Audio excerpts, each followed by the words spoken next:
The following program, The Russ Belville Show, is intended for responsible adults only. We advocate to the repeal of marijuana prohibition for adults. We discuss the science, culture, and controversy about America's marijuana laws. We do not advocate any illegal activity and encourage all listeners to learn their state and federal marijuana laws. Opinions and claims made by guests and advertisers on The Russ Belville Show are their own, and The Russ Belville Show cannot be held legally responsible for their validity or reliability. Viewer discretion is advised. You take a seed, you plant it, you grow it, you dry it, you roll it, you smoke it. You take a seed, you plant it, you grow it, you dry it, you roll it, you smoke it, and it goes down smooth. Hey! Spanning the continent to bring you the truth about cannabis and marijuana law reform. I smoke pot and I like it a lot. From the promise of legalization. And I think that we need to rethink it and criminalize our marijuana laws. To the agony of prohibition. One major responsibility is to encourage people to use less drugs. The Russ Belville Show, the voice of the marijuana nation. Yeah, I hear you had a question for me. Now, here's your host, Radical Russ Belville. We love it. Good day, tokers and tokettes, and welcome to the show. It is Tuesday, February 18th, 2014, and it's got to be 420 somewhere in the world. We just got back from our 3-day weekend. If you're new to the show, maybe you didn't realize we take the federal holidays off, and yesterday was President's Day, and in celebration of President's Day, I collected information on 11 of our 44 presidents who we know smoked pot. You can check that out on High Times magazine, online, hightimes.com. Look for the piece on 11 presidents who smoked pot. So check that out.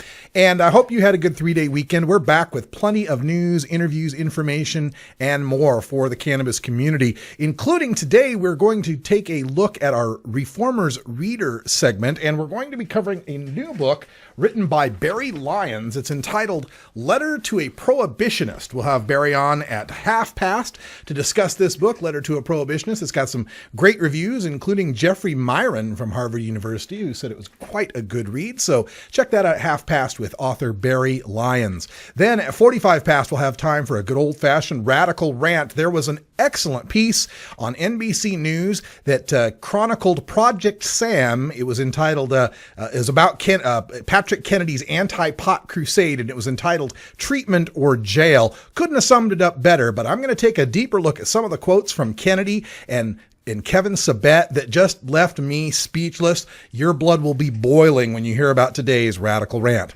Also on the show today for our daily Toker Tunes, it's Electric Tuesday, so Electric Bob will be calling in with a song that has one of the longest titles we've ever played here on Electric Tuesday. Looking forward to that. Also, we've got a behind the headlines segment on some new research showing the promise of cannabinoids in the treatment and prevention of the spread of the human immunodeficiency virus, HIV. There's some amazing research just in the past 2 or 3 years. We're going to go over that in Behind the Headlines. And of course, we'll start our show with the 420 radio news. There's all sorts of polls coming out on whether or not we should legalize medical marijuana and recreational marijuana. We're going to take a look at 3 of them in New York State, Arizona, and Minnesota. Also, some bad news out of the state of Iowa and the state of Washington with respect to medical marijuana. There's so much to cover that we'll take it into hour 2, Toker Talk Radio. We'll take your calls at 971-533-7111 and cover even more cannabis news of the day. You're listening to The Russ Belville Show, and we'll be right back after we pay some bills.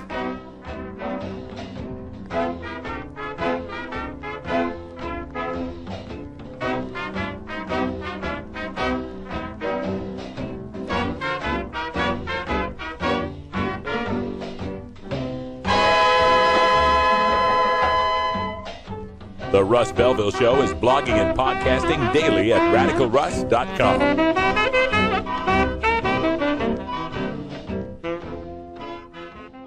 Hey, tokers and tokettes, Radical Russ here to introduce you to my friend Matt and all the staff at Lush LED Lighting. Growing plants indoors can be a rewarding hobby, but electricity bills can go through the roof. Then you have to cool down all those big hot lights. It can drive a grower insane. With Lush LED lighting, you can solve many of these issues and double your rewards. If you thought LEDs were meet the tech of today, Matt and his scientists have developed the perfect light for flowering plants with far less cost and heat. And the results? Let's just say I appear at a lot of events with the masters of indoor horticulture, and the harvests I saw from Lush LED lighting were big, tight, sticky, and very effective. Check out LushLEDlighting.com right now and tell them Radical Russ sent you. Double your rewards and lower your expenses with Lush LED lighting.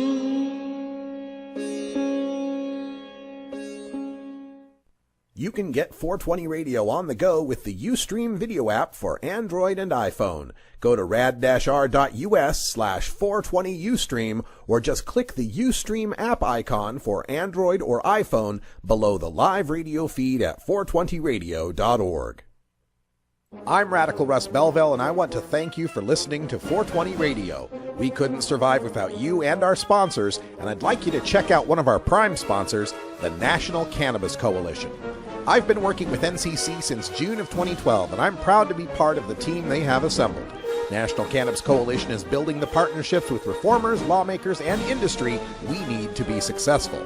Visit the National Cannabis Coalition website at nationalcannabiscoalition.com or the easier-to-remember ncc420.com. That's where you'll get the exclusive first look at my radical rants, as well as informative articles from the nation's top cannabis pundits.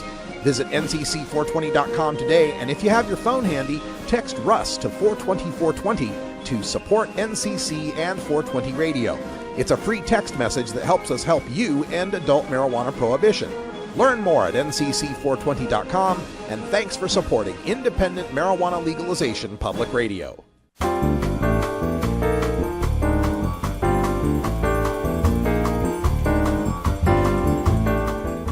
This is your 420 Radio News for Tuesday, February 18th, 2014, brought to you by the National Cannabis Coalition. I'm Russ Belville. The Washington State House has approved a severe reduction in medical marijuana possession and cultivation limits. House Bill 2149 passed last night on a 67-29 vote and heads to the Senate. The bill would reduce the possession limit for medical marijuana patients from 24 ounces down to 3, but would allow a physician to set a higher limit in certain circumstances.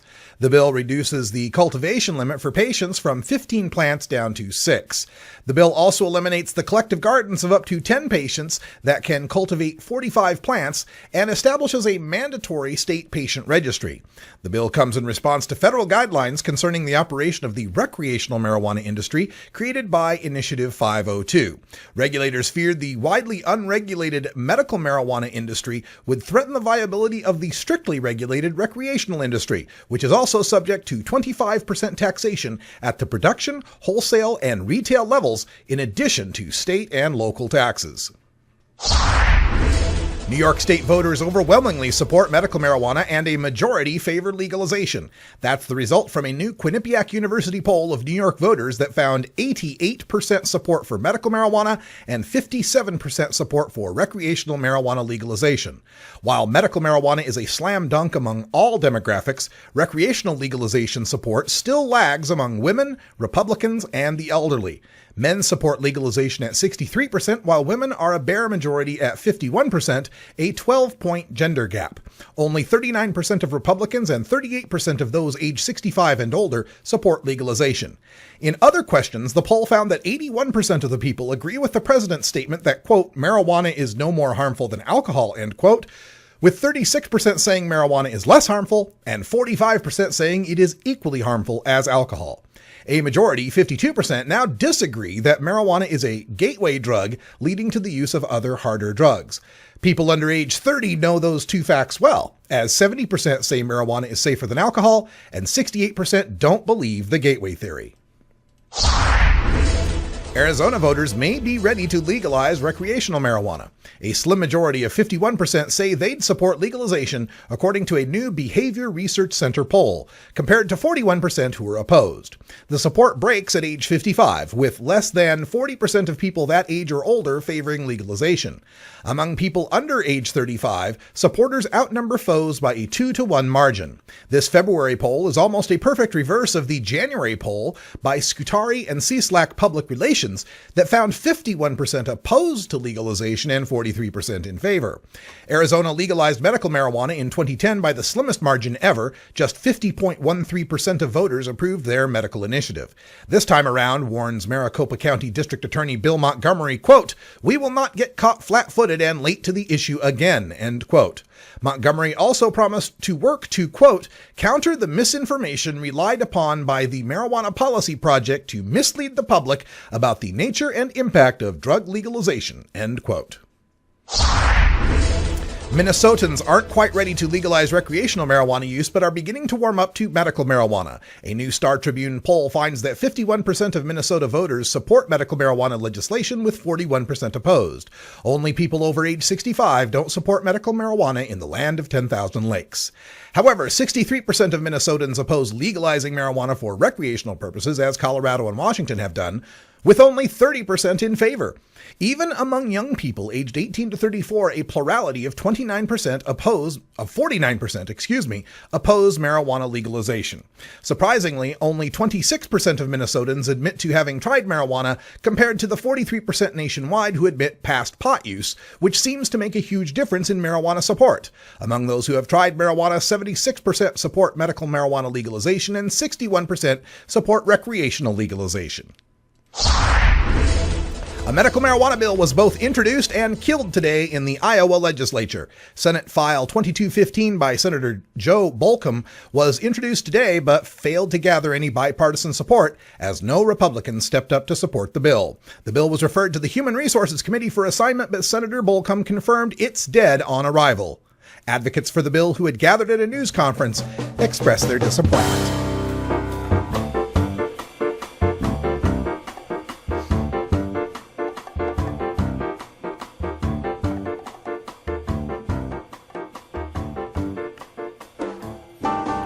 This has been your 420 Radio News for Tuesday, February 18th, 2014.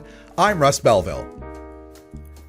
Transcripts of 420 Radio News are available exclusively at the National Cannabis Coalition. Visit ncc420.com today to download. When we come back, we'll go behind the headlines, and we will be taking a look at the newest studies showing marijuana's ability to combat HIV. You're listening to The Russ Belville Show on 420radio.org. We'll be right back.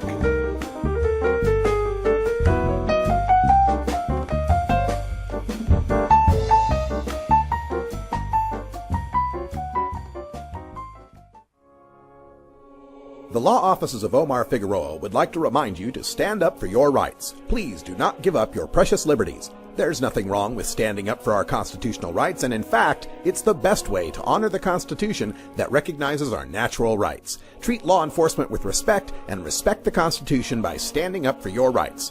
If you are detained or arrested, stand up for your rights by repeating, "I respectfully invoke all of my legal and constitutional rights. I do not consent to any search and seizure. I want to remain silent, and I want to speak with my attorney, Omar Figueroa." Omar Figueroa has more than a decade of experience in federal and California courts and graduated from Yale University, Stanford Law School, and Trial Lawyers College. Please contact the law offices of Omar Figueroa at 415-489-0420 or 707-829-0215 or on the web at omarfigueroa.com.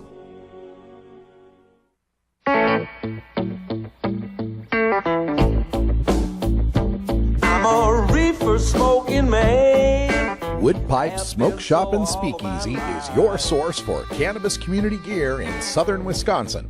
Owners Brian and Tammy Wood are located in Kendall, just outside of Madison, and they've got everything for the smoking enthusiast, including a full assortment of pipes, water pipes, hookahs, bubblers, one-hitters, and so much more. They're open noon to 8 p.m. Monday through Saturday and can help you with your detoxification therapies as well.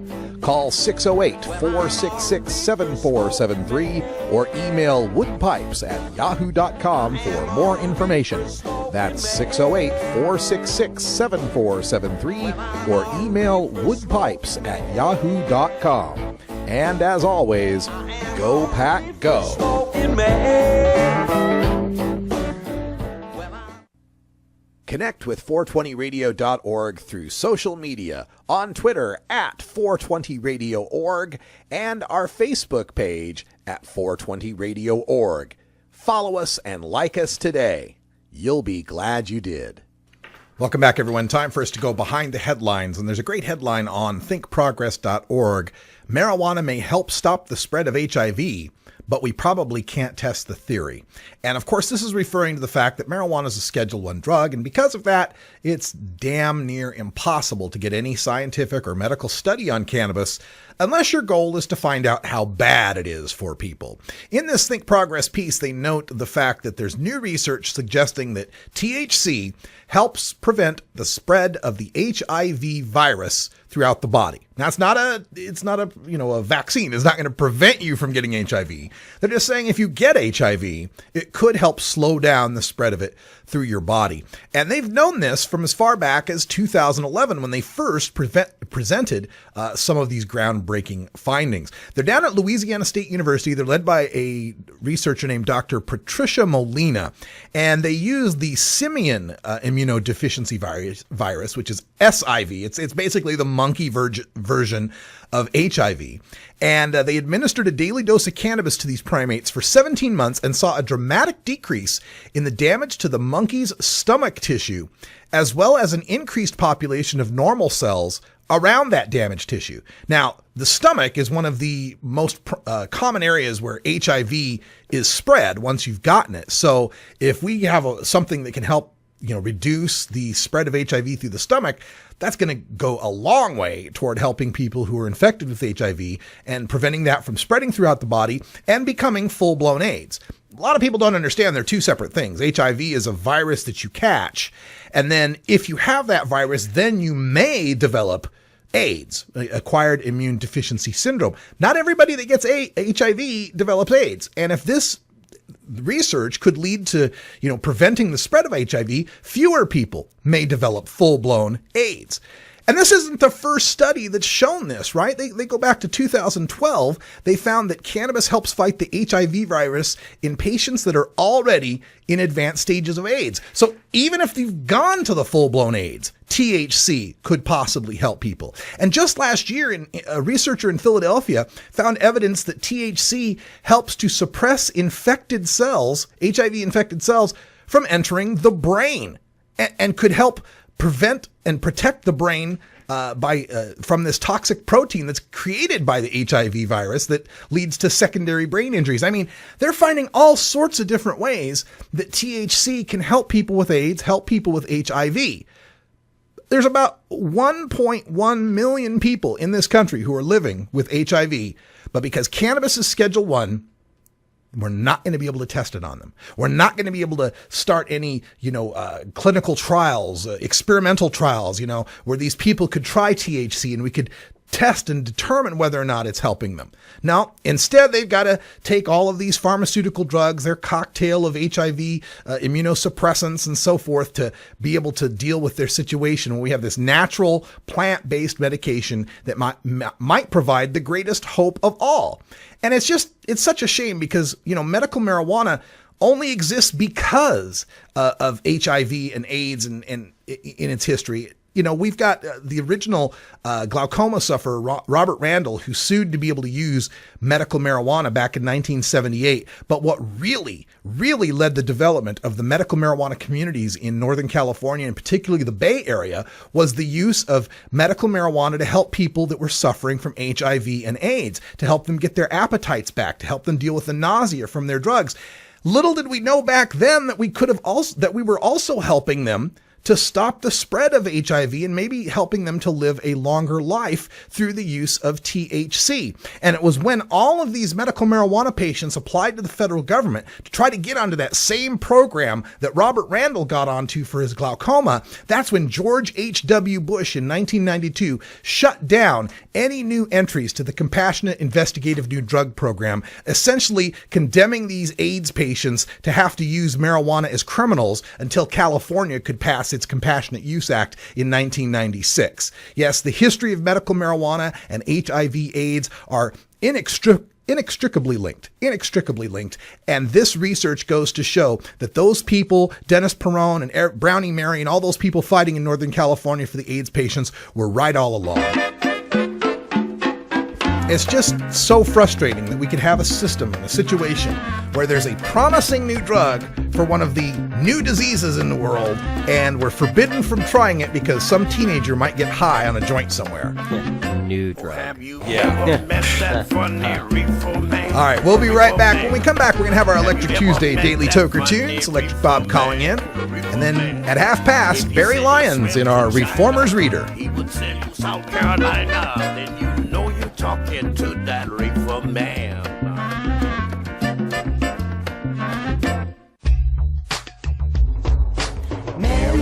Marijuana, do you wanna? Mary, do you wanna tonight? As marijuana goes mainstream, you need to be armed with the facts. Nobody can teach you better than Dr. Mitch Earlywine, Ph.D. You may know Dr. Mitch from his column in High Times magazine or his weekly appearance on the Russ Belville Show. Dr. Mitch is also the author of some of the best books on marijuana science, culture, history, and health, including Understanding Marijuana, Parents' Guide to Marijuana, Pot Politics, and more. Visit Amazon.com and search for Mitch Earlywine, that's EARLEYWINE, and order your books today. You can also contact Dr. Mitch by email at 420research@gmail.com.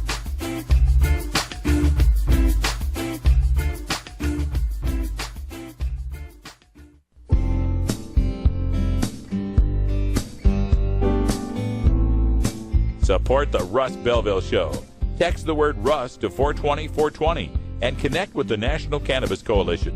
You can also send $10 to the Russ Belville Show right from your smartphone. That's Russ to 420-420. You're listening to Radical Russ on the Russ Belville Show. I'll say, little red carpet, darling, your mud's too fast. Little red carpet, you need a lover that's gonna lay. I'm a doctor. I'm a lawyer. I'm a journalist. I'm a student. I'm a teacher. I'm a representative. I have cancer. The outdated laws of prohibition are more dangerous than the plant itself. I lost my scholarship. I was fired. 20 million arrests since 1965. This is getting ridiculous. Our prisons are overcrowded with non-violent offenders. We have the opportunity to change. This is costing our country billions of dollars. Making my family and I fight in a courtroom is difficult enough when I'm already fighting through chemotherapy. There's no reason to be scared by tradition anymore. We can stop this. We can stop this. We are the American people. We can stop this. And you have our support. We are old, young, straight, gay. We're every race and nationality. And we're not going to give up. You can tax it. You can regulate it. Apply age restrictions. You can create millions of new jobs. We can save our economy. President Obama? It's time for legalization. Legalization. Yes. We can.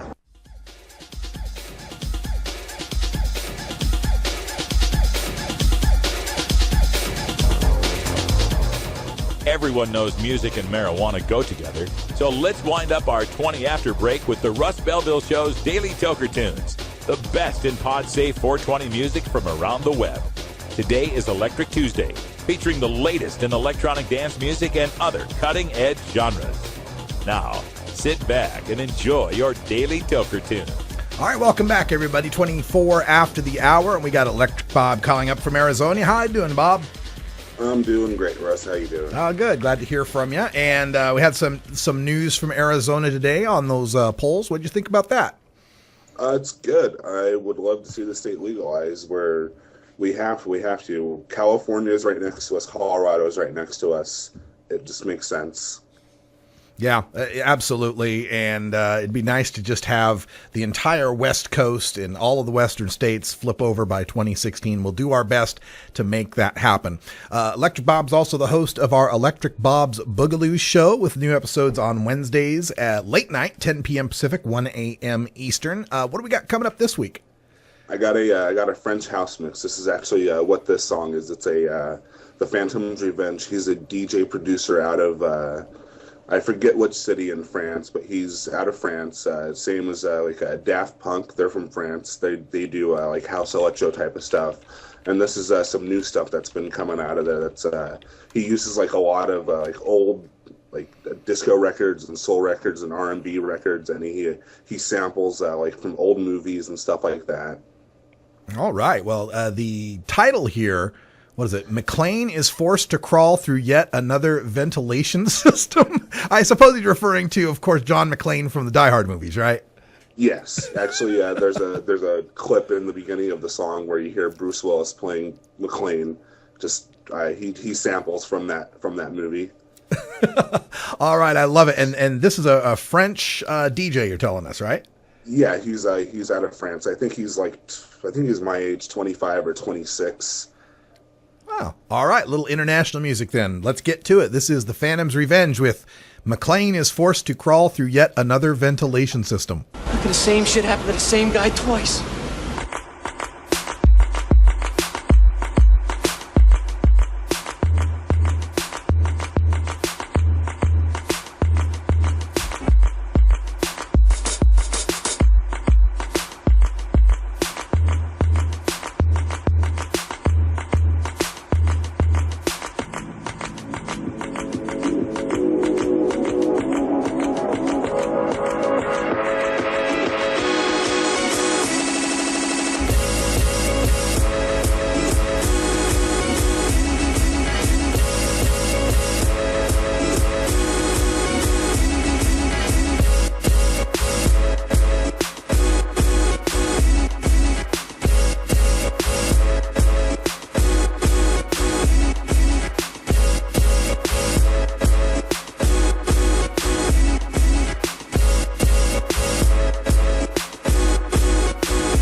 that cock sucker until he tries to take off. Period. Wrong guy in the wrong place at the wrong time.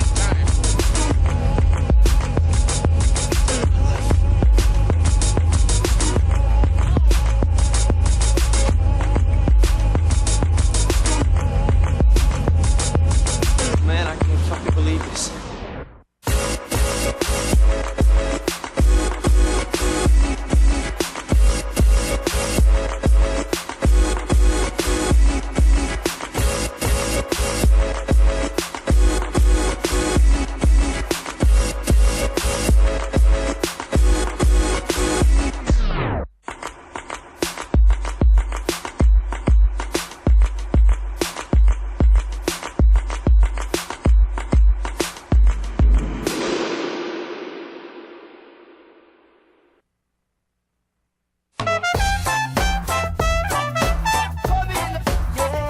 Support the Russ Belville Show.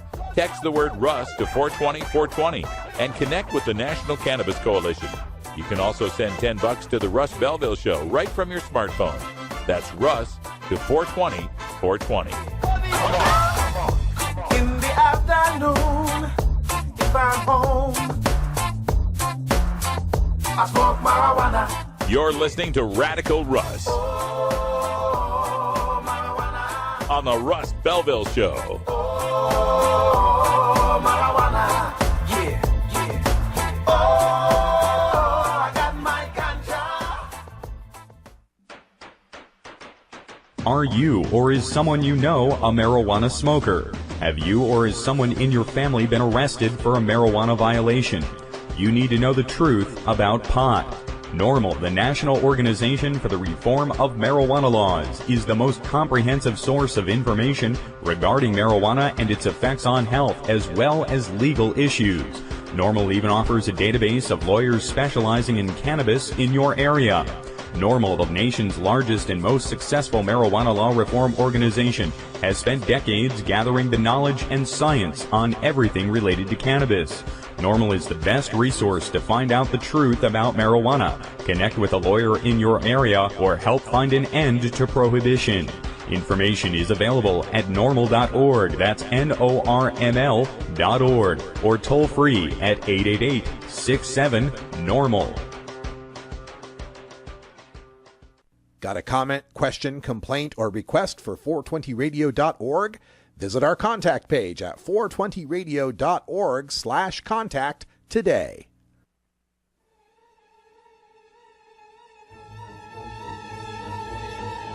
The best weapon you can have in the Prohibition War is your mind. Fill your head with the knowledge you need by checking out this latest entry in the Russ Belville Show's Reformer's Reader. Welcome back, everyone. 33 after the hour, and we are joining Barry Lyons via Skype today. He is the author of Letter to a Prohibitionist. Barry, welcome to the show. Thank you. You hear me fine? I'm hearing you loud and clear. Thanks for being on the show. And I love this book. It's a nice, quick read. It's a pocket-sized Letter to a Prohibitionist, revised and updated. And I love just opening up at the very beginning your dedication to Bill Bennett, Barry McCaffrey, John Walters, and Gil Kurlikowski, none of whom seems to know what the hell they're talking about. What is that the inspiration for your book, basically, to set these guys straight? Exactly, and that accounts for the tone that I wanted to take, too, where I just sort of blast them. Yeah, you certainly do that. And what I also enjoyed about reading your book is right from the start, you mention your own experiences with various drugs and alcohol. And in your experience, can you tell us why marijuana is the silliest of the drugs for them to be fighting? Well, it's the silliest because it's the least harmful. I mean, I don't want the government telling me what I should put in my body, but I mean, it's just... it's benign compared to other drugs. It's just as simple as that. Relatively benign, perhaps I should say. You know, part of this shows in the book as well your responses that you've received from drug czars. What are some of the silliest things they tell you about marijuana in their canned responses? No, actually, you may have misread. They didn't. None of them responded. Do you mean responded to me personally? Yeah, just in general, their talking points that you're debunking in the book. Oh, just, the one that drives me nuts the most. I mean, even Patrick Kennedy is saying it the other day that marijuana has no medical benefits and that it's a fraud to even think so. As I say at the beginning, the idea that their belief that smoking dried plant matter can have any medical benefit, they find ludicrous. And of course, I find their position ludicrous. Absolutely. And I was wondering also if you managed to see the deputy drug czar, John Botticelli, being grilled by Representatives Cohen and Blumenauer the other day in Congress. Yes, that was fantastic. And I was a little disturbed, if that's the word, that it didn't get much press.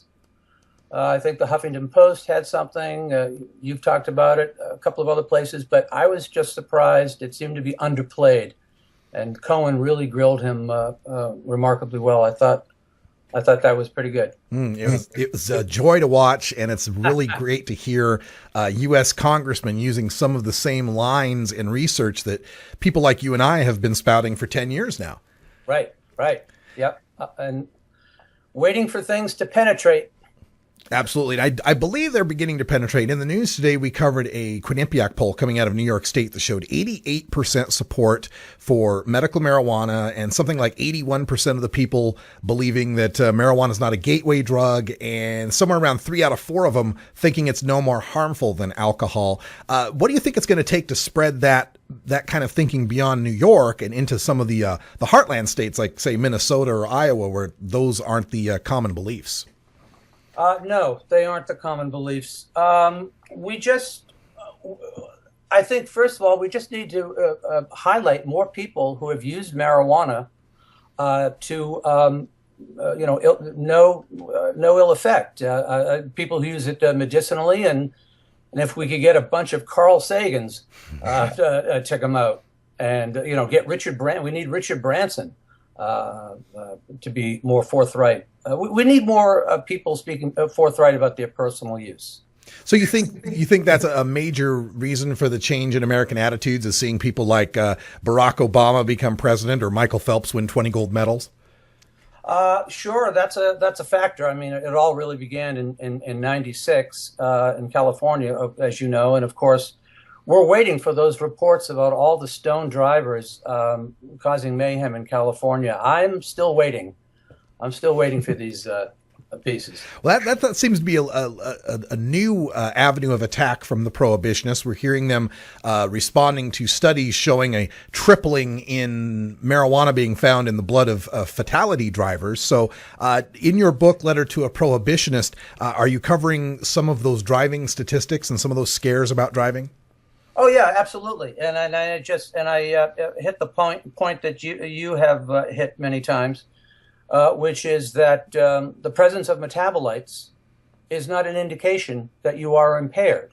It's an indication of it shows a history of smoking marijuana, but it doesn't say anything about your status right now.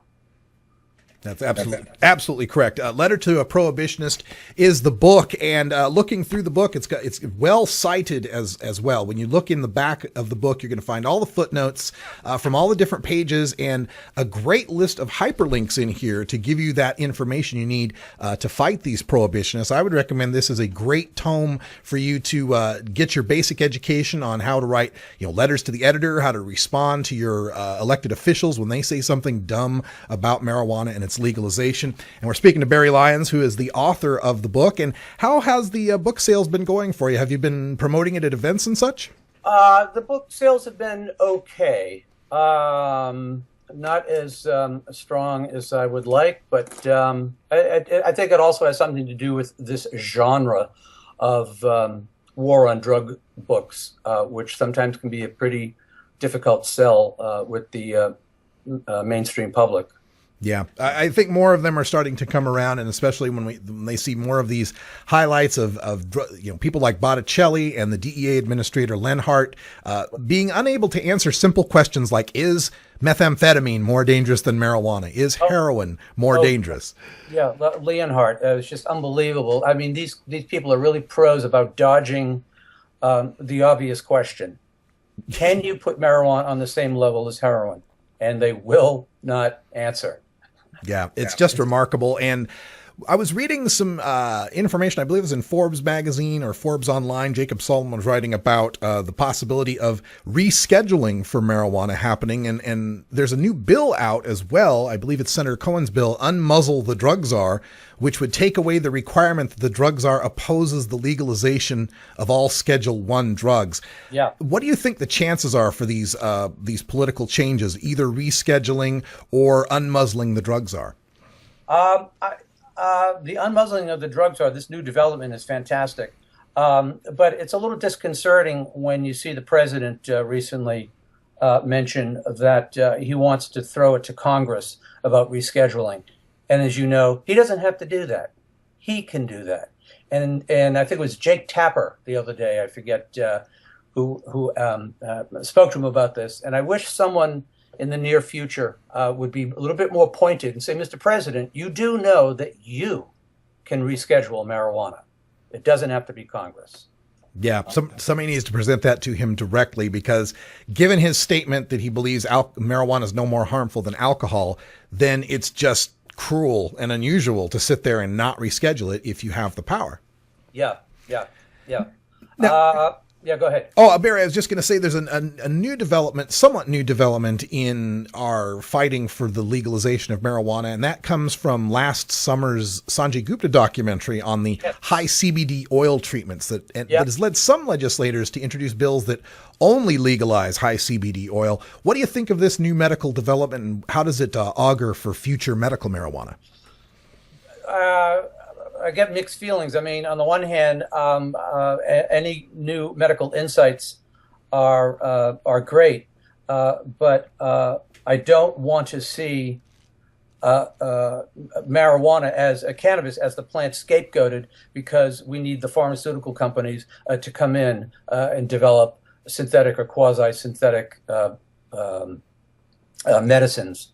I'm just a little nervous that it's possible we might go down that road. In other words, the idea that if marijuana is legal across the board for medical use, then recreational users will be arrested for breaking medical/pharmaceutical laws. Mm-hmm. Or pharmaceutical laws is not quite how I meant to put it, but you know what I mean. Yeah, exactly. People can be busted for illegally holding a Schedule 3 oxy pill or a Schedule 3 Vicodin pill.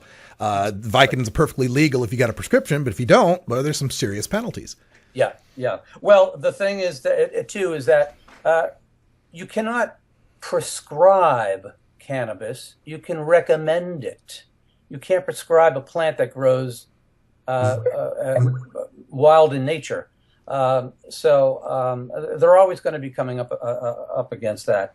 But but the development with the oil, on the face of it, that's good news. I just don't want to stay on this path where it's medical use only. It's got to be legalized across the board for all adults. Completely agreed. And, what I see coming from medical use only is a development that leads toward these pharmaceutical preparations, which I'm all for if we could get a pill or a spray that helps someone with epilepsy or cancer or whatever, but let's not lose our access to the whole plant. Oh, yeah. No, it's great. If there are people who don't want to eat it, who don't want to smoke it, that's fine. If they want to use a pill, something, better than Marinol, that's fantastic. But let's not use it to continue to criminalize the plant.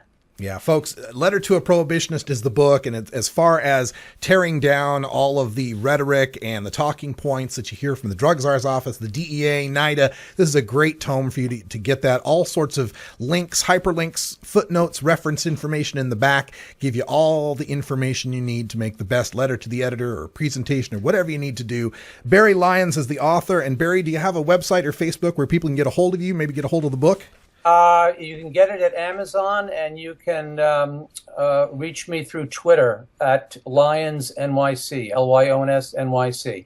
Excellent. And before we let you go, any last words about the book or Prohibition in general you'd like to part our audience with? Yeah, well, I did want to say that when I originally started writing the book, I wrote it in a more staid, if you will, academic tone, which wasn't working for me. And I just want to let prospective readers know that the book is often funny.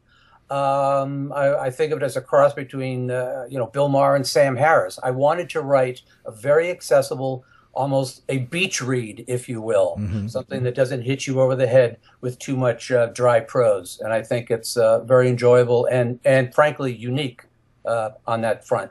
All right. Well, thank you for writing it. And it is a very good read, Letter to a Prohibitionist by Barry Lyons in our Reformers Reader. Thanks for being on our show, Barry. Thank you, Russ. Thank you for having me. All right. When we come back, we'll have time for a radical rant.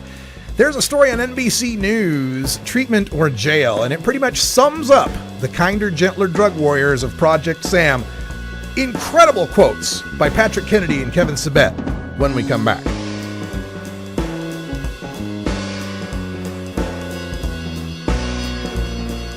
We'll be right back after these messages from our 420 friendly sponsors. Support these advertisers because their ad money goes straight to the Russ Belville Show. You're tuned into the Russ Belville Show, the voice of the marijuana nation.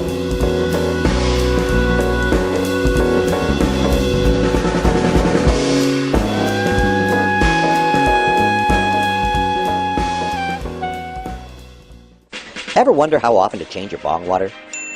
The most effective method for baking pot brownies? The best destinations for a ganja getaway? How to hide herb in your car?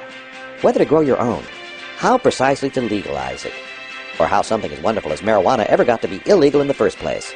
Finally, you can find all these answers and much more in the official High Times Pot Smoker's Handbook, featuring 420 things to do when you're stoned. Since 1974, High Times Magazine has covered marijuana in all its aspects and wonders, from cultivation to legalization to the herb's enduring and exalted place in popular culture. Packed with inside information, the official High Times Pot Smoker's Handbook rolls all of this collected wisdom together into a single indispensable ganja guide, including an entertaining look at marijuana's history, profiles of herb-friendly travel destinations and festivals, favorite potluck recipes from the High Times staff, smoking skills, advocacy and activism, essential marijuana movies and songs, profiles of famous cannabis strains, comprehensive growing information, celebrity endorsements, and much more. This is truly, finally, the ultimate guide to green living. 420 Radio is 24-hour marijuana.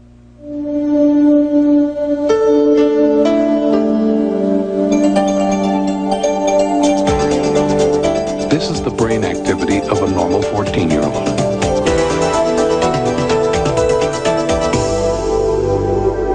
This is the brain activity of a 14-year-old after smoking marijuana.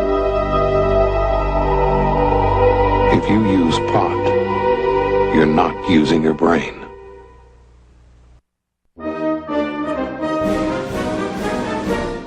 Sir, do you think there will or should come a time for us to discuss the possibility of legalization, regulation, and control of all drugs, thereby doing away with the violent criminal market as well as a major source of funding for international terrorism? Thank you so much for your time, Mr. President. Well, I think this is an entirely legitimate topic for debate. Name the time and place, Mr. President. Radical Russ has been prepping for this debate full-time since 2005. The Russ Belville Show. You want answers? I'm as mad as hell, and I'm not going to take this anymore. You want answers? You have offended my family. I think I'm entitled. You want answers? I want the truth. And you have offended a Shaolin temple. You can't handle the truth. Surely you can't be serious. I am serious. And don't call me Shirley. Radical rant. Tony Dokapil, and pardon me if I get the pronunciation incorrect there, Dokupil perhaps, of NBC News, has written the best mainstream news piece I've ever read on the Kevin Sabet misnamed Project Sam, Smart Approaches to Marijuana. Now, folks is on the co-founder, former Rhode Island congressman and cocaine, alcohol, and OxyContin addict Patrick Kennedy, and the piece is entitled Treatment or Jail? Patrick Kennedy wages fierce anti-pot crusade. Dokapil succeeds in getting Kennedy and Sabet to reveal their intentions so openly that they sabotage their credibility with any reader even slightly informed on the drug war. Dokapil writes, Kennedy believes there is, quote, an epidemic in this country of epic dimensions when it comes to alcohol and drugs, end quote. He'd like to treat it all, but he's convinced that the single biggest threat to America's mental health is free market marijuana. Yeah. Well, look, we now have a majority in this country that knows marijuana is safer than alcohol. The president even thinks marijuana is no more harmful than alcohol. And besides alcohol, many Americans have seen the effects of crack, meth, heroin, and prescription painkiller abuse with their own two eyes. But marijuana is the biggest threat? Kennedy then tells Dokapil, quote, marijuana takes you to the same place as cocaine or heroin. It just takes longer, end quote. So, then marijuana is less harmful, no? and if that place is death by overdose, if that place is body-racking withdrawals, if that place is intense cravings, then no, marijuana does not take you to the same place. Now, if that place is the black market drug dealer, then your statement kind of makes sense, Mr. Kennedy. Dokapil also describes the Project Sam platform of decriminalization for simple possession with mandatory screening for marijuana addiction, regular use, and mandatory marijuana education, scare propaganda, and a year in a probation program, regular P-tests, which, if failed, lead to jail. Kennedy explains, quote, incarceration is a powerful motivator. That does it for a lot of people. That's the turning point, hearing that judge say, treatment or jail, end quote.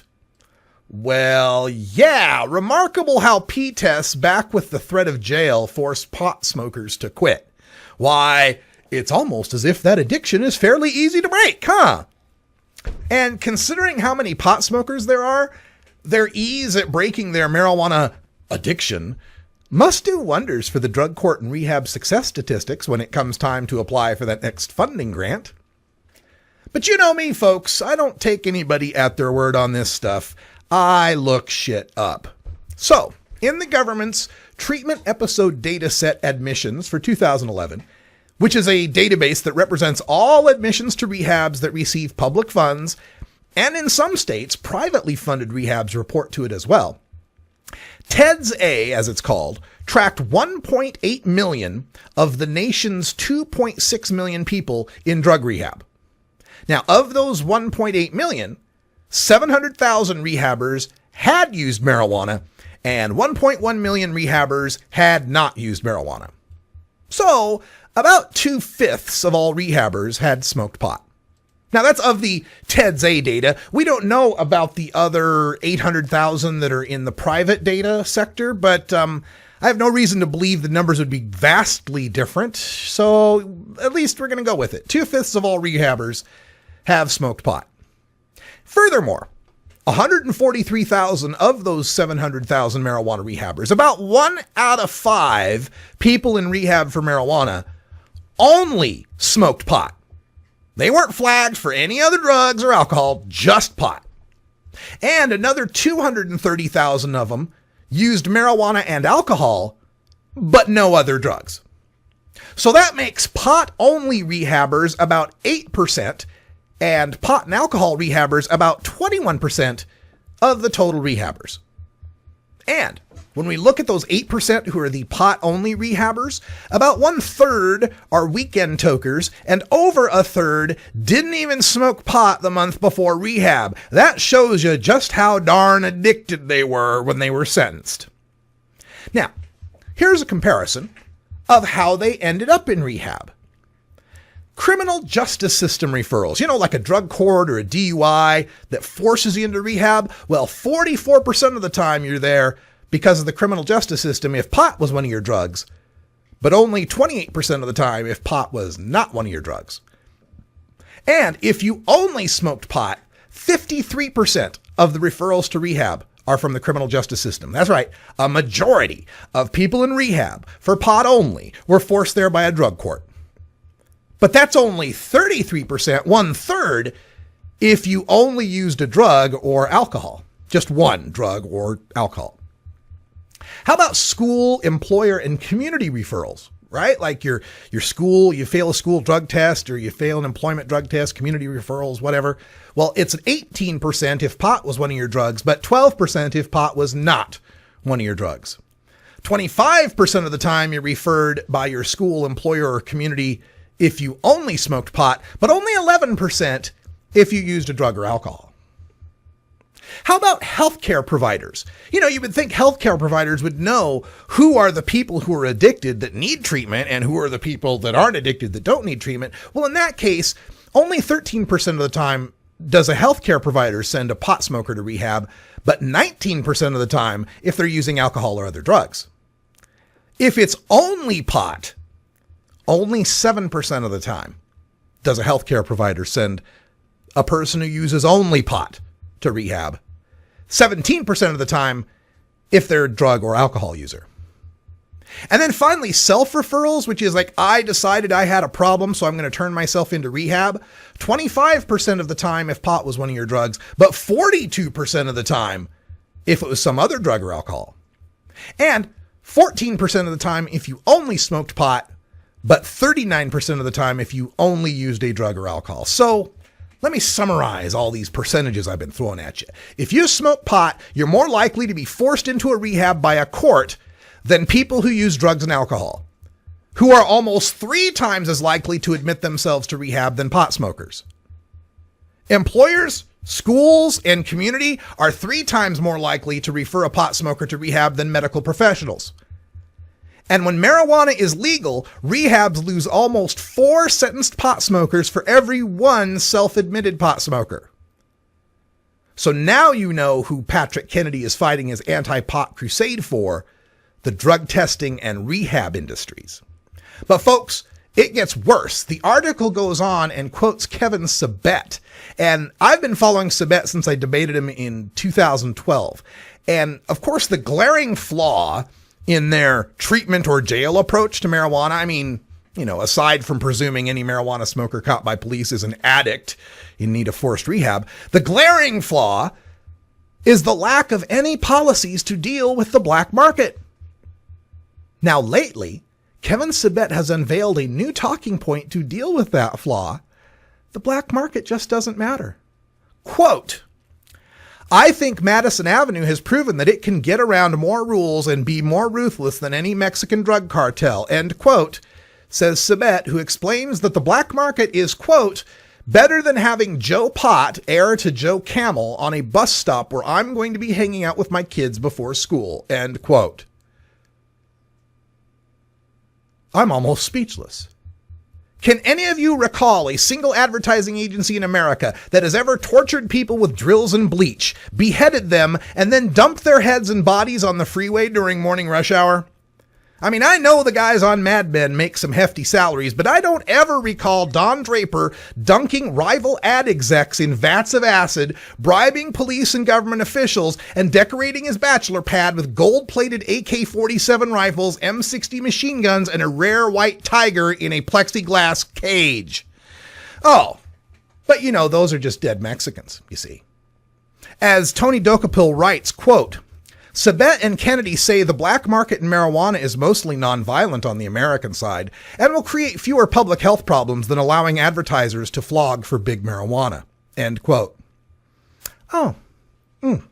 So, as long as we're forced to import marijuana from Mexico, costing the lives of tens of thousands across the border and risking the destabilization of an entire country, as long as we grow marijuana in closets and attics and basements, risking home invasions and imprisonment, as long as we sell marijuana at inflated prices that provide no benefit to the tax base, risking violent encounters with police and imprisonment, and as long as we use marijuana in private, risking tickets, fines, mandatory rehabs, P-tests, and potentially imprisonment if we're caught, all that would be better than a bus stop ad for a legal marijuana product sold in an adults-only store that checks ID. And by the way, the last time anybody ever saw a bus stop ad for Joe Camel, President Clinton was defending himself from impeachment over a Hummer, and people hadn't yet started worrying about the Y2K bug. These guys are going out in flames. All they got to do is keep telling the truth about themselves. That's all the time we got. We'll take it into hour 2 For Brian the Red, I'm Radical Russ. Thanks for joining us. And until next time, take care of each other, tokers. This is the Russ Belville Show. The Russ Belville Show is blogging and podcasting daily at radicalruss.com. You take a seed, you plant it, you grow it, you dry it, you roll it, you smoke it. You take a seed, you plant it, you grow it, you